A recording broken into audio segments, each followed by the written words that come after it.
지난 시간에 우리가 네 번째 재앙, 파리 재앙에 대해서 살펴봤다면 오늘은 다섯 번째 재앙에 들어갑니다. 이번 재앙은 애굽인들의 가축에 내리신 돌림병 재앙입니다.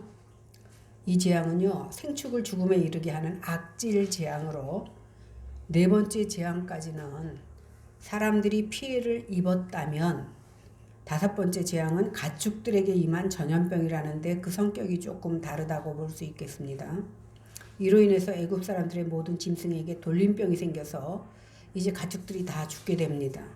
가축이 죽게 되니까 경제적인 손실은 자연스럽게 따라올 수밖에 없게 되는 겁니다. 1절 보겠습니다. 시작. 여호와께서 모세에게 이르시되 바로에게 들어가서 그에게 이르라. 히브리 사람의 하나님 여호와께서 말씀하시기를 내 백성을 보내라. 그들이 나를 섬길 것이니라. 하나님께서 반복해서 하시는 말씀이 뭡니까? 출애굽의 목적이 나를 섬기는 것이다라는 것을 그들에게 반복해서 말씀해 주고 있습니다. 그러니까 단지 자기 자신을 구원하는 것에 그것 때문에 기뻐하고 만족하는 것이 아니라 하나님을 바르게 알고 예배하고 섬기는 것이 바로 출애굽의 목적이라는 겁니다. 이것을 잘 알지 못하면 결국 하나님은요, 사람을 구원하기 위한 하나의 구원의 방책으로밖에 여기지 않게 되는 겁니다. 그러므로 성경을 봐도 우리 인생을 고통에서 덜어주는 것, 해결하는 해결자까지만 생각하고 하나님을 최고의 신, 예배하는, 섬기는 그런 것이 목적이 되지 못한다는 것을 알 수 있습니다. 그러다 보니까 성경을 읽을 때에 우리의 영혼을 구원시키는 그러한 모습으로 받아들이지 않고 우리를 위로하고 기쁘게 하고 나를 섬기는 오히려 그러한 모습으로 성경을 읽게 된다는 겁니다. 이런 신앙생활을 하게 되면 하나님께서 기뻐하지 않고 결국 이것은 자기 자신을 섬기는 일로 끝난다는 사실입니다. 그러다 보니까 결국 자기 자신이 신이 되어서 우상 숭배하는 것과 마찬가지입니다.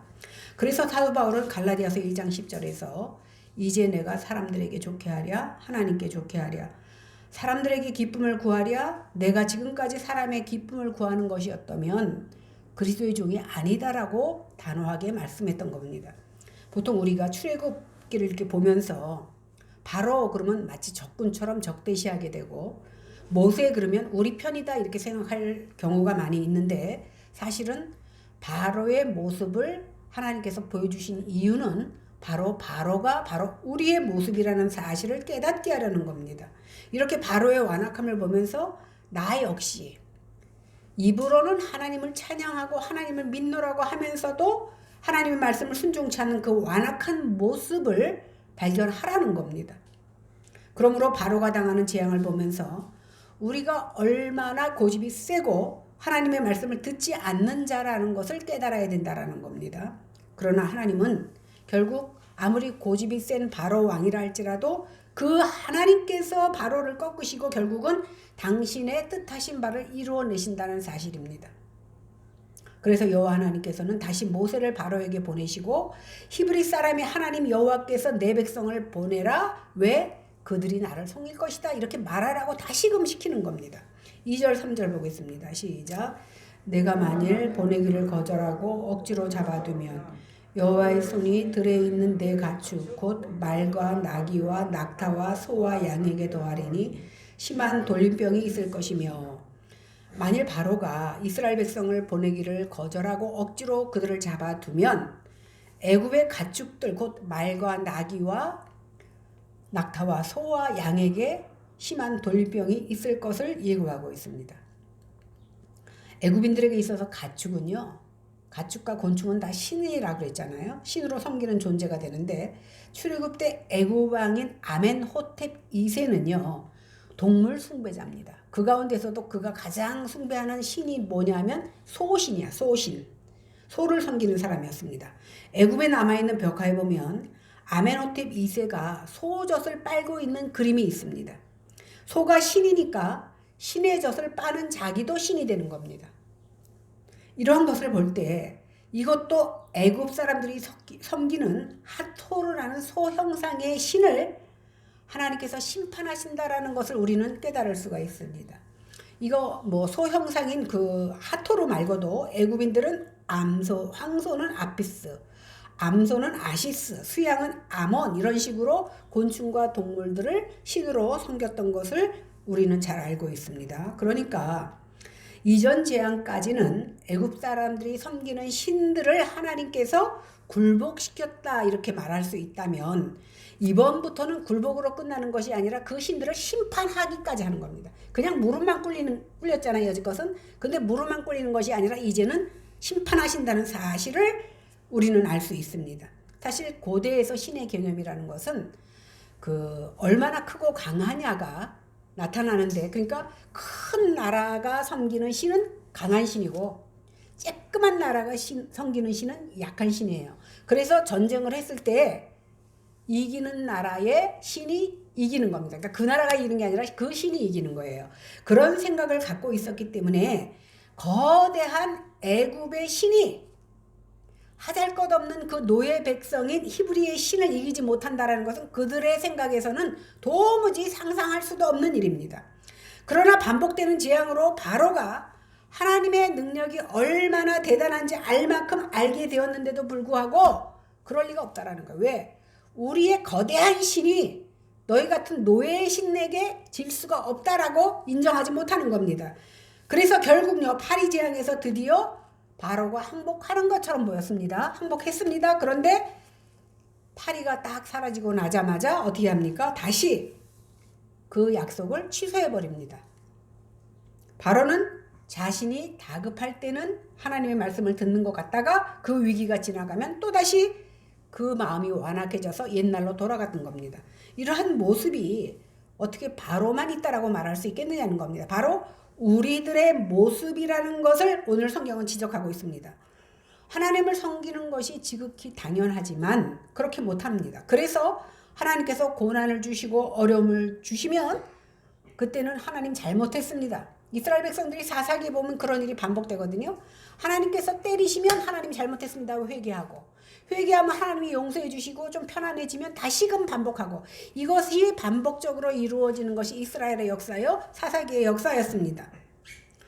그러니까 자기에게 닥친 위기가 지나가면 언제 그랬냐는 식으로 금방 마음이 완악해져서 또 내 마음대로 살게 되는 것이 바로 인간이라는 겁니다. 이런 사이클이 반복되다 보니까 하나님께서는 언약을 성취하기 위해서 잘못할 때마다 때릴 수밖에 없는 거예요.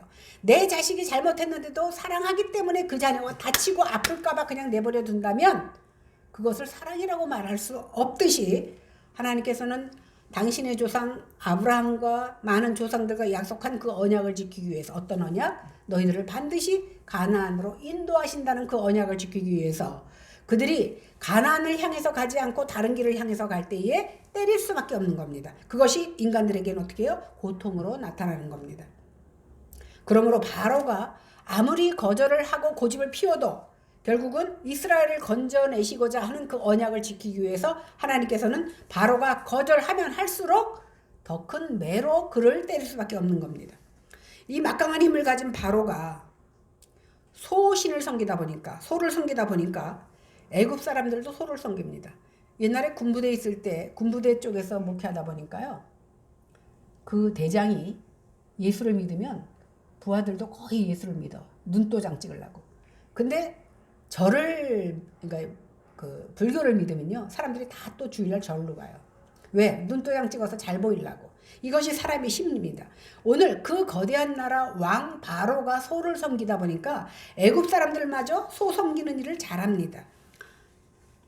소는요, 지금이나 그때나 굉장히 재산 가치가 있었던 것 같아요. 게다가 우리한테 우유도 공급해주죠. 퇴비를 공급해주죠. 우리나라는 거기는 신이니까 일은 안 시키는데 우리나라는 소가 또 농사일도 많이 도와줍니다. 나중에 죽은 다음에는 고기까지 공급하고, 우리는 뼈다귀까지 다 먹잖아요. 뼈까지 다 먹고 버릴 것이 하나도 없어. 뼈만 먹는 게 아니야. 소 가죽은 가지고 또 옷까지 해 입어. 그러니까 버릴 것이 하나도 없습니다. 옛날에는 소가 농촌에서는 굉장히 큰 재산이었습니다. 그러니까 이러한 소가 얼마나 귀합니까? 오늘날 사실 우리나라의 구제역이 한번 돌면요, 멀쩡한 소, 돼지들 다 구렁이 파고 다 한꺼번에 산채로 생매장 시켜버립니다. 한두 마리가 아니라 자기가 기르던 소나 모든 가축을 한꺼번에 묻어버렸을 때 그 주인의 심정이 어떠하겠습니까? 그러니까 주인에게는 그것이 굉장히 큰 재앙입니다. 지금까지 애굽에 임한 재앙들은요, 인간들이 당했어요. 인간들이 굉장히 불편하고 고통스러웠지만 재산까지 날아가진 않았어. 근데 이번에는 어떻게 됩니까? 여지껏 쌓아놓은 모든 재산인 그 가축들이 한꺼번에 재앙으로 인해서 다 날아가 버리는 겁니다. 더군다나 그 사람들이 신처럼 섬기던 귀한 존재이신 소께서 돌아가시니 얼마나 마음이 아프겠느냐는 겁니다. 이처럼 바로가 고집을 피면 필수록 재앙의 깊이는 더욱더 깊어진다라는 사실입니다. 그런데요, 애굽 사람들만 소를 섬겼습니까? 참 못된 시어머니 밑에서 며느리가 자기는 안 그럴 것 같지만 똑같이 배운다는 말처럼 이스라엘 백성들이 그게 잘못된 줄 알면서도 이스라엘 백성들이 광야에 나와서도 어떻게 합니까? 애굽 사람들 하던 대로 똑같이 소를 섬깁니다. 그것을 그러면서 뭐라고 그럽니까? 이것이 바로 우리를 애굽 땅에서 인도해낸 신이라고까지 말한다라는 겁니다. 이스라엘 백성들이 짐승을 섬기던 나라에서 구원받아서 나왔는데 이제 그 구원받아서 나온 그 자리에서 그들이 하던 짓을 이스라엘 백성들이 하고 있다는 겁니다. 그러면 우리는 어떻습니까? 우리도 똑같이 소를 섬기는 사람들입니다.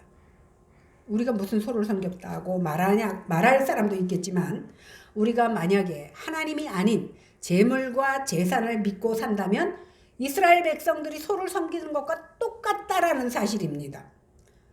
우리가 이제 전도를 하다 보면요, 많은 사람들이 어떤 식으로 대답하냐면 지금은 아니고 나중에 먹고 살기 바쁘니까 좀 먹고 살만하고 여유가 생기면 그때 교회 나가겠다고 말하는 사람들이 굉장히 많습니다. 그러니까 그 사람들 생각에는 교회 나오는 사람들은 먹고 살만하고 마음에 여유가 있는 사람들이나 다니는 그런 사교 단체쯤으로 여기는 것 같습니다. 그런데요, 예수 믿지 않으면 하나님의 진노가 임합니다. 그러니까 지옥 갈 수밖에 없습니다. 우리가 먹고 사는 일보다 더 중요한 것이 하나님을 섬기는 일입니다. 이렇게 말하면요, 속으로 코웃음 칩니다. 하나님의 택하심을 받지 못한 사람들은 하나님의 말씀을 들을 귀가 없기 때문에 그렇게 생각하는 것이 어쩌면 너무나 당연합니다.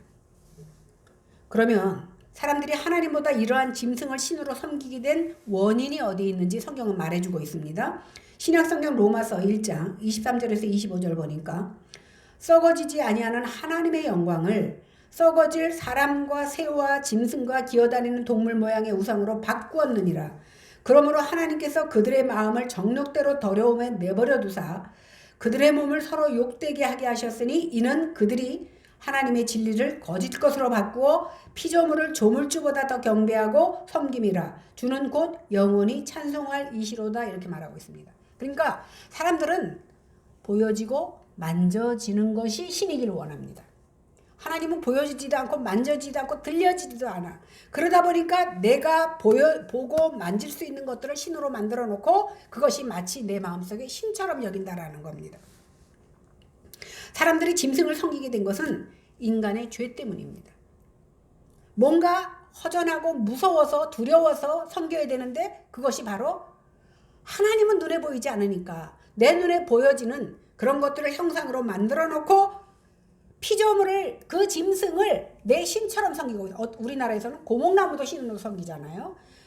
이렇게 인간들이 어리석습니다. 그러나 영원히 찬양을 받으실 분은 하나님밖에 없습니다. 여러분, 우리가 지금 숨을 쉬고 있는데 우리가 숨 쉴 수 있는 공기가 보이지 않는다고 해서 공기가 없다고 주장하는 사람 하나도 없듯이 하나님이 이 세상을 주관하고 다스리고 계심에도 불구하고 하나님이 없다고 말하는 것처럼 어리석은 자는 없는 겁니다. 그러므로 하나님을 섬기지 않고 피조물을 섬기고 있는 자들은 모두 하나님의 진노를 받을 수밖에 없다라는 겁니다. 그렇다면 예수님을 믿는 우리는 어떻습니까? 우리는 이 시간 나 자신에게 물어봐야 됩니다. 과연 우리가 주님을 섬기고 있는지 아니면 피조물을 섬기고 있는지. 하나님을 제대로 섬기지 못하니까 세상의 것들 때문에 우리는 휘둘리고 살아갑니다. 그런데 성경에 뭐라고 얘기합니까? 하나님 외의 모든 것은 다, 세상의 모든 것은 다 피조물입니다. 그런데 우리의 관심사가 늘 어디에 있습니까? 세상 것들에 있다라는 겁니다. 그런데 하나님께서는 당신의 택하신 자가 피조물 섬기는 것을 용납하지 않는다는 사실입니다. 하나님은 질투하시는 하나님이십니다. 만약에 우리가 계속해서 나 아닌 다른 것들에 마음을 두고 다른 것들 내가 언제 섬겼어 마음만 뒀지 마음 두는 것이 하나님 보시기에는 섬기는 겁니다. 그러니까 하나님께서는 질투하시는 하나님께서 나보다 세상 것을 더 생각하고 마음에 뒀을 때에 그것을 섬긴다고 말하시고 하나님은 포기하지 않는 하나님의 사랑으로 말미암아 우리를 항복시키는 겁니다. 그래서 항복할 때까지 손을 쓰시는데 그것이 나에게는 고난으로 다가온다는 거예요. 왜? 때리면 그것이 아프잖아요. 그 아픔이 세상의 아픔이 어떠한 방향으로 하나님께서 때린다 할지라도 그것은 우리에게 고통입니다. 이러한 하나님의 일하심이 한편으로 생각하면 공포스럽습니다. 하나님 나 이대로 내버려 두십시오라고 말하고 싶을 정도입니다. 그러나 곰곰이 생각해 보면 나를 때리심이 나를 아프게 하심이 오히려 감사한 일이고 하나님이 나를 향한 사랑임을 우리는 깨닫게 된다는 사실입니다. 왜 그러냐 하면 하나님께서는 반드시 당신의 언약하신 대로 이루어야 하시기 때문에 이쪽으로 가야 가나안인데 가나안과 반대되는 지옥의 길로 향하고 있으면 어떻게 해야 됩니까? 돌이켜서 이쪽으로 보내려니까 말을 안 듣고 바로처럼 고집 피우니까 때릴 수밖에 없다라는 사실입니다. 이것이 바로 때려서라도 하나님께서 가시고자 하는 그 언약을 이루게 하시는 것이 바로 하나님의 사랑입니다. 하나님께서는 당신의 백성을 향한 포기할 수 없는 사랑으로 우리를 인도하시는데 그 인도하심이 우리에게는 고난으로 느껴진다라는 사실입니다. 이처럼 바로가 당하는 재앙과 택함받은 자가 당하는 재앙은 좀 다릅니다. 바로가 당하는 것은요. 하나님을 거역하기 때문에 받는 심판입니다. 그래서 거역하면 거역할수록 그 심판의 강도가 더 세집니다. 어떻게 세집니까? 가축으로 지금 이제 악질로 다 가축들을 죽이잖아요. 그 다음은 사람의 몸에 독종이 생기게 합니다. 6번째 재앙. 그 다음에는 우박이 내립니다. 그 다음에는 메뚜기로 재앙을 내립니다. 그 다음에는 어두움, 온 천지를 흑암 어두움으로 감춥니다. 그리고 마지막에 자기의 큰아들 장자들을 죽이는데 사람에게부터 동물에게 이르기까지 생명을 가지고 있는 것들의 장자는 다 하나님께서 가져가십니다. 그러니까 결국 바로가 이러한 재앙, 자기의 자식까지 죽고 나서 비로소 항복하는데 어떤 항복입니까? 심판을 면해보고자 하는 항복인 거예요. 심판이 무서워서 하는 항복입니다. 그런데 이스라엘 백성들에게 이 고난은 어떤 고난입니까? 하나님을 섬기는 자리로 나아오도록 하는 항복입니다. 그러니까 조금 다르죠. 똑같이 심판으로 여겨지지만 하나는 죽음을 향한 심판이고 하나는 삶을 향한 심판이라는 사실입니다. 즉 성도를 견인하시는 겁니다. 이것이 바로가 당하는 재앙과 하나님의 택한 백성이 당하는 그 재앙이 다른 점입니다. 그래서 나중에 어떻게 차이가 나요? 천국과 지옥으로 차이가 나는 겁니다. 이제 여호와께서는 바로가 거절하자 계속해서 재앙의 깊이를 더하여 결국 항복을 시키는데 항복한다고 해서 바로가 천국까지는 못합니다. 왜? 그는 심판으로 받아왔기 때문에. 그런데 동일하게 하나님을 반역하고 재앙을 받는데도 하나님의 택한 백성들은 천국으로 인도하십니다. 왜 그렇게 하십니까? 오늘 로마서에 이렇게 얘기합니다. 이 말에 대해서 우리가 항의할 수 없어. 도자기를 굽는 토기쟁이가 하나는 깨트리고 하나는 보관했어. 그렇다고 해서 깨진 토기가 왜 나는 깨트리고 쟤는 그냥 보관합니까? 라고 따지지 못하는 것과 똑같습니다. 왜? 하나님의 절대 주권하기. 자, 제가 가지고 있는 물건 중에 남이 보기에는 좋은 거지만 내가 실증이 나면 버릴 수 있어요. 왜? 내 거기 때문에. 그런데 어떤 사람은 내가 버린 그것을 소중히 여겨서 가져가는 사람도 있다는 겁니다. 똑같습니다.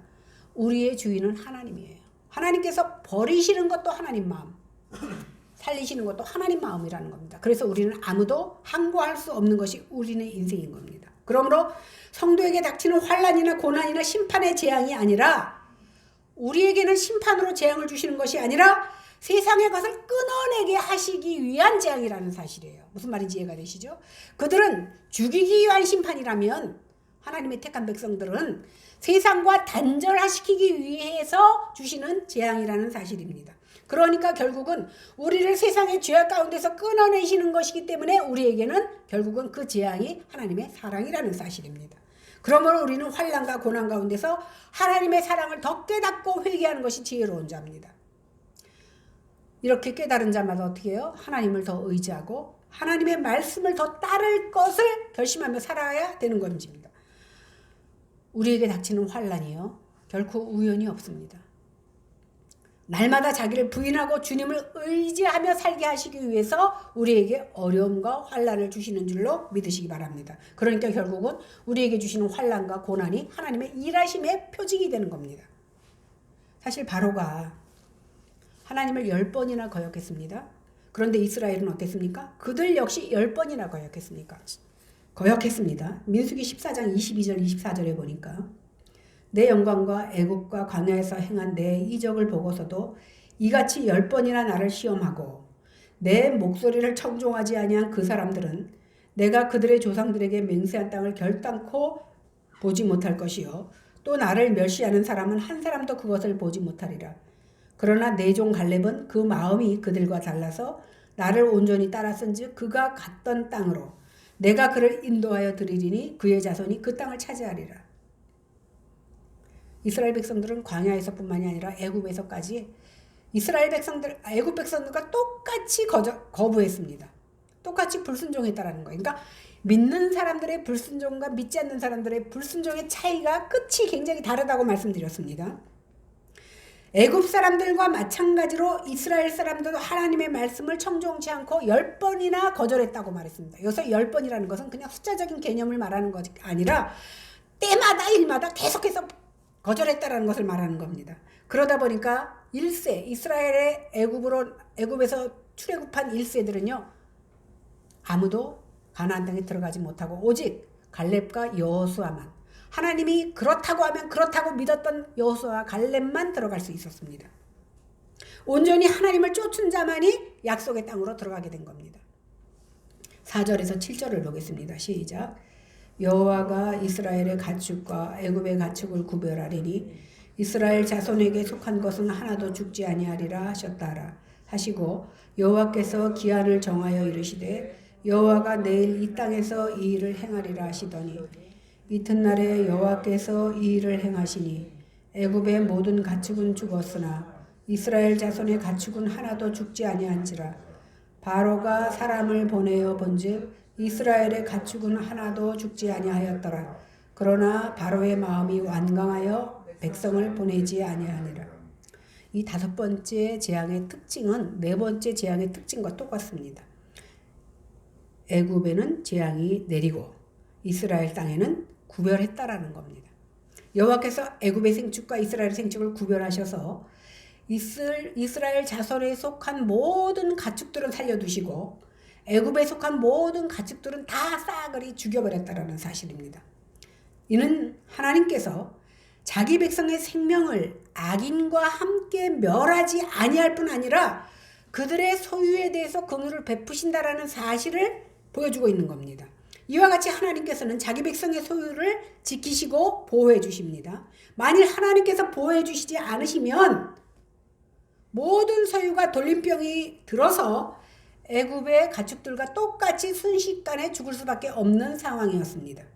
그러므로 성도는 나에게 재물을 주신 하나님, 그 하나님을 감사하며 영광을 돌리며 사용해야 됩니다. 그러니까 우리가 물질을 사용할 때도 물질을 주신 하나님 앞에 영광을 돌리는 모습으로 사용해야 된다는 겁니다.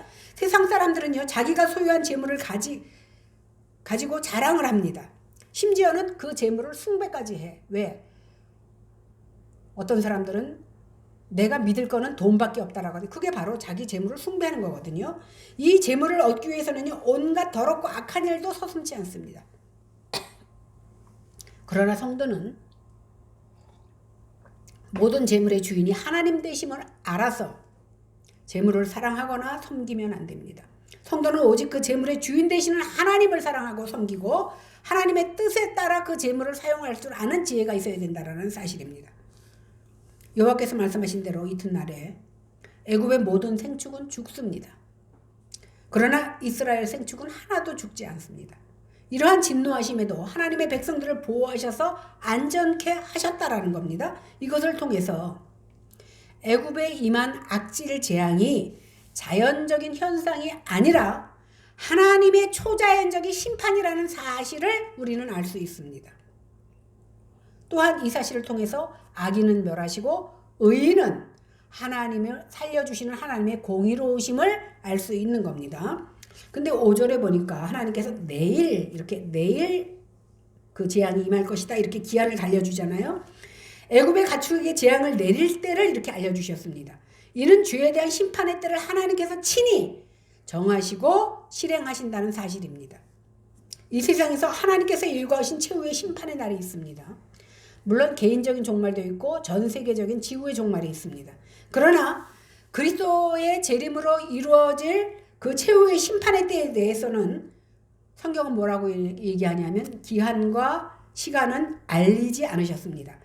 예수님도 나는 그 기한과 때를 알지 못한다고 말씀하셨습니다. 그것은 오직 하나님의 권한에 두셨기 때문이라고 말합니다. 그래서 하나님의 뜻 안에 오늘이 나의 종말인 것처럼 마지막까지 최선을 다하는 삶을 하루하루 살아가는 것이 성도들의 삶이 되어야 될 줄로 믿습니다.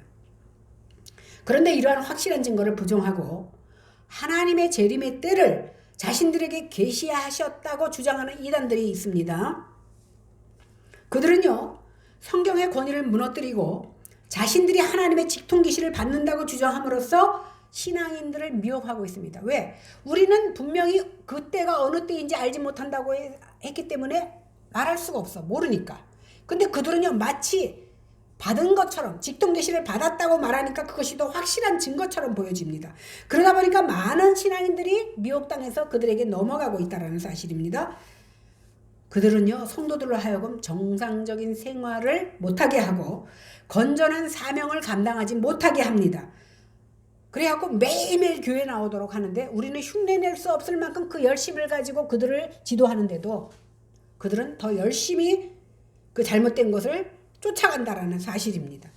궁극적으로 그들의 일은 하나님 나라의 확장의 일을 막아서는 사탄의 일이라는 사실입니다. 결국 이들은 하나님의 준엄한 심판을 받을 수밖에 없습니다. 아무튼 이 전염병으로 인해서 애굽의 모든 생축들이 죽다 보니까 애굽에 미친 경제적인 피해가 어마어마합니다. 그런데 이스라엘에 속한 것들은 제외되고 애굽에 속한 것들만 다 죽으니까 이러한 상황 가운데서도요, 참 바로가 진짜로 이 돌림병이 고센 땅에는 없다는 거야? 궁금해지기 시작합니다. 그래서 어떡합니까? 사람들을 보내서 진짜인지 확인하고 오라고 합니다. 진짜로 가보니까 이 검사원들이 가보니까 진짜로 이스라엘에 속한 가축과 그 생축들은 그대로 한 마리도 죽지 않고 그대로 있다는 것을 확인합니다. 이것을 통해서 바로가 깨달아야 될 것은 뭐냐면 정말 생명의 주관자가 애굽인 우리가 섬기고 있는 신들이 아니라 하나님이라는 사실을 깨달아야 됩니다. 이렇게 자기 눈으로 증거를 확인했는데도 불구하고 그는 그의 완악함을 버리지 않습니다. 이렇게 돌림병 재앙은 단순히 애굽인들에게 단지 경제적인 타격만 준 것이 아니라 그들의 삶의 근간을 뒤흔들어 놓았습니다. 왜냐하면 그냥 가축으로서만 죽은 것이 아니라 그들이 섬기는 가축은 어떻게 해요? 그들이 신성시 여겼던 애굽인들의 신들이기도 했습니다. 그 신들이 아주 맥없이 죽어가는 모습을 그들의 눈으로 목도한 겁니다. 그러니까 얼마나 허무합니까? 우리가 섬기던 신들이 우리를 구원하기는커녕 맥없이 죽어가는 모습을 보았습니다. 그러니까 얼마나 허무합니까? 그러나 이 사실을 확인해 놓고도 바로는 마음이 완강해져서 이스라엘 백성들을 보내지 않습니다. 여기서 볼 때 그 바로의 완악함이 어디서 나옵니까? 하나님을 인정하지 않는다는 겁니다. 아직도. 그러한 모습을 경험했음에도 불구하고 하나님을 인정하지 않는 것 때문에 바로가 망하는 겁니다. 그럼에도 불구하고 오늘날 수많은 사람들이 이 사실을 깨닫지 못한 채 허망한 삶을 살아갑니다. 이 시대의 사람도 똑같아요. 그러한 것을 보았어도 그들은 믿으려고 하지 않습니다. 그러면 오늘 본문을 통해서 하나님께서 우리에게 무엇을 교훈하시고자 하는 건가 우리는 깨달아야 됩니다. 이 재앙은요, 하나님께서 아브라함과 언약한 약속을 지키기 위한 이스라엘의 하나님 여호와로 말미암았음을 나타내주고 있습니다. 애굽의 재앙들은요, 단순히 자연현상으로 해서 그 애굽에 이렇게 재앙이 계속 일어나는 것을 그 애굽의 학자들은 단순히 자연현상이다라고 해석하는 사람들도 있습니다. 그런 사람들은 어떻게 해석하냐면, 개구리가 산더미처럼 쌓여서 그 시체를 썩는 냄새가 났다 그랬잖아요.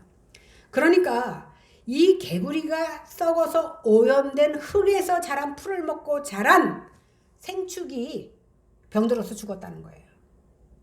만약에 그렇다면 왜 고센 땅 이스라엘 백성들이 기르는 그 생축은 안 죽느냐는 겁니다. 이거는 어떻게 설명해야 됩니까? 하나님께서는 이 재앙에서 애굽의 생축과 이스라엘 생축을 구별함으로써 이 재앙이 너희들이 해석하는 그것대로 된 것이 아니라 하나님의 주권적으로 버리신 일이라는 것을 그들에게 보여주셨습니다. 그러므로 성도는요, 생명의 주관자가 하나님이시라는 사실을 결코 잊어서는 안 됩니다. 그래서 그 뜻대로 살아가야 되는 겁니다. 하나님의 심판날에는요, 아무 도움도 줄 수 없는 그 우상이 우리를 구원하지 못합니다. 우상을 수십 년 동안 섬겼다 할지라도 마지막 때에는 그 우상이 나를 구원하지 못합니다. 오직 생명의 주여 믿는 자의 힘과 방패가 되시는 하나님을 믿었을 때 우리의 육체는 똑같이 죽을 수 있어요. 마지막 지구의 종말이 오면 우리는 다 믿는 사람이라고 살아나는 것이 아니라 믿는 사람도 똑같이 죽습니다. 그러나 무엇이 다릅니까? 그들은 죽음으로써 지옥불로 영원히 끝나버리지만 우리에게는 생명의 영생의 길이 열린다라는 사실입니다. 이것이 죽음과 생명의 차이라는 사실입니다. 그래서 우리는 힘과 방패가 되시는 하나님만을 믿고 의지하는 그런 그리스도인이 되어야 되겠습니다. 이 시간에 말씀을 우리가 똑같이 들었는데